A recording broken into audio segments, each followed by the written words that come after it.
Goeiemôre. Jy luister na die 111ste oordeenking in die reeks, 'n paar maal om die son. Vanoggend se tema is jong volwassenheid. Ek sit vanmôre die boek van Dan Siegel neer en ek praat uit my hart uit. In hierdie lewe het ons die voorreg om 'n paar maal om die son te reis. Niemand van ons weet hoeveel maal nie. Daarom moet ons die beste gebruik maak van elke geleentheid. Mark Twain se woorde ego in hierdie verband. Die twee belangrikste dae in jou lewe is die dag waarop jy gebore word en die dag waarop jy ontdek waarom. In 1996 skryf Linda Ellis 'n gedig wat die wêreld soos 'n storm getref het. Die gedig se naam is The Dash. I read of a man who stood to speak at a funeral of a friend. He referred to the dates on the tombstone from the beginning to the end. He noted that first came the date of birth and spoke of the following date with tears, but said what mattered most of all was the dash between those years. For that dash represents all the time they spent alive on earth. And now only those who loved them know what that little line is worth. For it matters not how much we own, the cars, the house, the cash. What matters is how we lived and loved and how we spent our dash. So think about this long and hard. Are there things you'd like to change? For you never know how much time is left that can still be rearranged.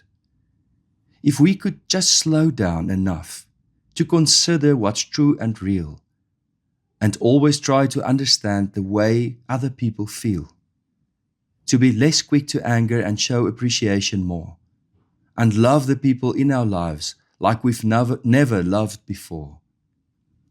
If we treat each other with respect and more often wear a smile, remembering that this special dash might only last a little while.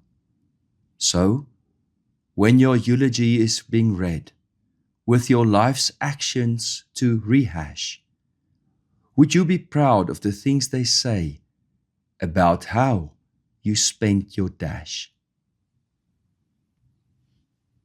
Daar bestaan 'n mite in hierdie wêreld, dat jong mense hulle self eers moet verloor voordat hulle self sal vind. In die proses word 'n onverskillige paar jaar nie alleen verduur nie, maar aangemoedig, sodat tieners hulle kan uitwoed voordat hulle ernstig raak en 'n verantwoordelike lewe kan leef. Dit word 'n soort van oorgangsrite, 'n rite of passage om groot mens te word.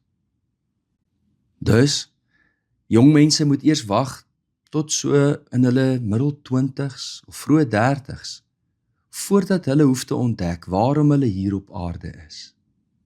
Die Dash gedig herinner ons, dat ons nie weet hoeveel maal ons die voorreg het om hier om die son te reis nie.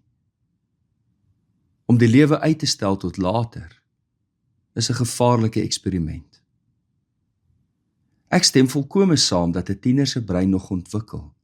Ons gaan nog heelwat daaroor praat in hierdie reeks. Ek verstaan dat impulsbeheer, emosionele regulering en vooruitbeplanning nog besig is om te groei, om te ontwikkel. Maar ek verwerp die kulturele gevolgtrekking wat mense soms daaruit maak, dat jong mense daarom nie hoef verantwoordelikheid te aanvaar vir hulle lewe nie.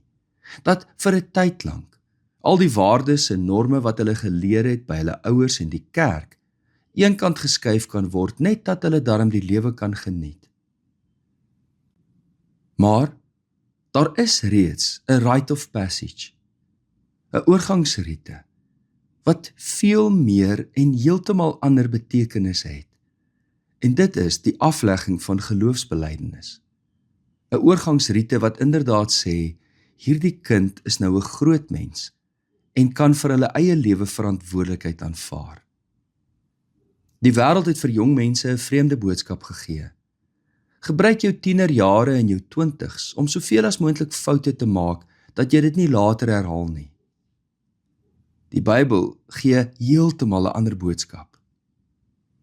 Dink aan jou Skepper in die dae van jou jeug. Ek beskou nie tieners as mense wat bloot deur hormone of biologie beheer word nie. Ek beskou tieners as jong volwassenes. Hulle kan en hulle behoort reeds die weg van die Here te bewandel. Elke dag wat hulle die voorreg het om die son te reis.